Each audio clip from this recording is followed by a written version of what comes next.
തദ്ദേശ തെരഞ്ഞെടുപ്പിലേക്ക് പോകുമ്പോൾ തെരഞ്ഞെടുപ്പിനുള്ള നാമനിർദ്ദേശ പത്രികകളുടെ സൂക്ഷ്മ പരിശോധന പൂർത്തിയാകുമ്പോൾ സംസ്ഥാനത്ത് ഒരു ഏകദേശ ചിത്രമാകുന്നു. ആകെ 98,451 സ്ഥാനാർത്ഥികളാണ് ഇപ്പോൾ മത്സര രംഗത്ത്. ഒരു ലക്ഷം തികഞ്ഞില്ല അല്ലേ? ഒരു ലക്ഷം സ്വർണത്തിന്റെ വില പോലെ തികഞ്ഞില്ല. നാളെ 3 മണി വരെ സ്ഥാനാർത്ഥികൾ പിൻവലിക്കാനുള്ള അവസരമുണ്ട്. അതിനുശേഷമായിരിക്കും സ്ഥാനാർത്ഥി പട്ടിക അന്തിമമാവുക. യെസ്, അപ്പോൾ നമുക്ക് വിവിധയിടങ്ങളിൽ നിന്ന് റിപ്പോർട്ടർമാരിൽ നിന്ന് വിവരങ്ങൾ തേടാം. തിരുവനന്തപുരത്ത് നിന്ന് സനിസ, കൊച്ചിയിൽ നിന്ന് ലിഡിയ ജേക്കബ്, കോഴിക്കോട് നിന്ന് ടി നന്ദഗോപാൽ എന്നിവരാണ് വിവരങ്ങൾ നൽകുന്നത്. ആദ്യം നമുക്ക് തലസ്ഥാനത്തേക്ക് തന്നെ പോകാം, സനിസയിലേക്ക്. സനിസ, അപ്പോൾ നമുക്കിപ്പോൾ ഏകദേശ ചിത്രമായി എന്നേ പറയാനുള്ളൂ. കാരണം ഇത് പിൻവലിക്കാനുള്ള സമയം കൂടിയുണ്ട്. അത് നാളെ 3 മണി വരെയുണ്ട്. അപ്പോൾ സ്വാഭാവികമായിട്ടും ആരൊക്കെ മത്സര രംഗത്ത് നിന്ന് പിന്മാറുമെന്ന് അറിയില്ല. കാരണം ഒരുപാട് വിമതരൊക്കെ ഉണ്ട്. അപ്പോൾ അവരെയൊക്കെ അനുനയിപ്പിച്ച് പിന്മാറ്റാൻ കഴിഞ്ഞാൽ അതൊക്കെ രാഷ്ട്രീയ പാർട്ടികൾക്ക് നേട്ടമാകും. അപ്പോൾ അത്തരത്തിലുള്ള അവസാനവട്ട നീക്കങ്ങൾ കൂടി മുന്നണികൾക്കുള്ളിൽ ശക്തമായിരിക്കുന്ന ഒരു സാഹചര്യം കൂടിയാണ്. നിലവിൽ ഈ നാമനിർദ്ദേശ പത്രിക സമർപ്പിക്കാനുള്ള സമയം കഴിഞ്ഞപ്പോൾ എന്താണ് ഒരു മത്സര ചിത്രം? ജിസിൽ നൌഫൽ, ഈ വിമത ശല്യം തന്നെയാണ് ഇപ്പോഴും പ്രധാനമായിട്ട് നിലനിൽക്കുന്ന ഒരു പ്രശ്നം. ഇത്തരത്തിൽ നാമനിർദ്ദേശ പത്രിക പിൻവലിക്കാനുള്ള സമയം നാളെ വൈകുന്നേരത്തോടെ കഴിയും. അതിനുശേഷമായിരിക്കും നമുക്കൊരു പൂർണ്ണ ചിത്രം ലഭിക്കുക. നിലവിൽ ഇത്തരത്തിൽ വിമതർ തന്നെയാണ് LDFനെയും അതുപോലെ തന്നെ UDFനെയും വലയ്ക്കുന്ന ഒരു പ്രശ്നമായിട്ട് നിലനിൽക്കുന്നതും. അത്തരത്തിലാണ് വിലയിരുത്തലൊക്കെ പോകുന്നത്. എന്നാൽ BJPയെ സംബന്ധിച്ചിടത്തോളം ഈ വിമത ശല്യമില്ല.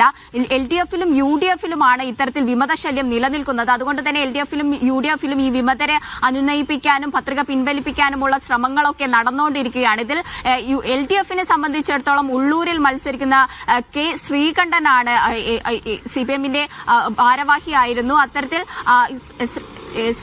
കെ ശ്രീകണ്ഠന്റെ നാമനിർദ്ദേശ പത്രികയും മത്സര രംഗത്തേക്കുള്ള വരവും അതുപോലെ തന്നെ അദ്ദേഹം തന്നെ വിവാദപരമായിട്ടുള്ള പ്രസ്താവനകളൊക്കെ നടത്തിയിട്ടുണ്ട്.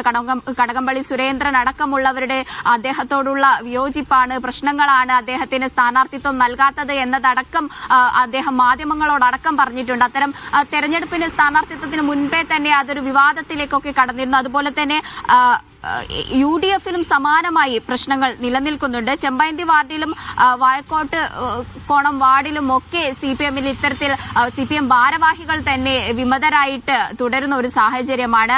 കൂടാതെ കഴക്കൂട്ടത്ത് UDFന്റെ വിമതൻ മത്സര രംഗത്തുണ്ട്. ഇവരെയൊക്കെ അനുനയിപ്പിക്കാനുള്ള ശ്രമമാണ് പാർട്ടികളിൽ നിന്നും ഇരു മുന്നണികളിൽ നിന്നും ഇവരെയൊക്കെ അനുനയിപ്പിച്ച് പത്രിക പിൻവലിപ്പിക്കാനുള്ള ശ്രമമാണ് നിലവിൽ നടന്നുകൊണ്ടിരിക്കുന്നത്. എങ്കിൽ പോലും BJPയിൽ ഇത്തരം വിമത ശല്യങ്ങളില്ല.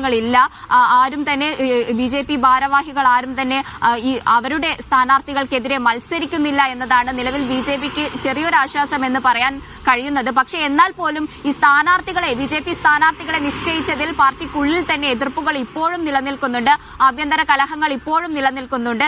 ഇതൊക്കെ തെരഞ്ഞെടുപ്പിനെ ബാധിക്കും, BJPയുടെ തെരഞ്ഞെടുപ്പിനെ ബാധിക്കുമെന്നും വിലയിരുത്തലുണ്ട്. ഇപ്പോൾ LDFനെയും UDFനെയും സംബന്ധിച്ചിടത്തോളം ഈ ഇത്തരത്തിൽ വിമതരായി നിൽക്കുന്നവരെ അനുനയിപ്പിച്ച് പത്രിക പിൻവലിപ്പിക്കാൻ കഴിഞ്ഞാൽ മാത്രമേ അവർക്ക് ഒരു പ്രതിസന്ധിക്ക് ഒരു പരിഹാരമാകൂ. അത് എന്താകുമെന്ന് നാളെ വൈകുന്നേരത്തോടെ അതിനൊരു അവസാന ഒരു പൂർണ്ണ ചിത്രം തെളിയുമെന്നാണ് മനസ്സിലാക്കാൻ കഴിയുന്നത്. എന്നാൽ BJPയെ സംബന്ധിച്ചിടത്തോളം വിമത ശല്യമില്ലെങ്കിലും മറ്റ് പ്രശ്നങ്ങൾ നിലനിൽക്കുന്നുണ്ട്. പാർട്ടിക്കുള്ളിലെ ആഭ്യന്തര പ്രശ്നം, അതുപോലെ തന്നെ ഒരു സ്ഥാനാർത്ഥിക്കൊപ്പം പ്രചാരണത്തിന് പോയ ഒരാൾ ഒരു വീട്ടമ്മയോട് മോശമായി പെരുമാറിയതടക്കമുള്ള കേസുകൾ പുറത്തുണ്ട്. അതുപോലെ തന്നെ ഒരു കാപ്പ കേസ് പ്രതിയുടെ സ്ഥാനാർത്ഥിത്വം അടക്കമുള്ള അതുപോലെ തന്നെ ജില്ലയിൽ നടന്ന 2 ആത്മഹത്യകൾ തുടങ്ങിയ പ്രശ്നങ്ങളൊക്കെ BJPയെയും പ്രതിസന്ധിയിലാക്കുന്നുണ്ട്. ജിൽസി നൌഫൽ.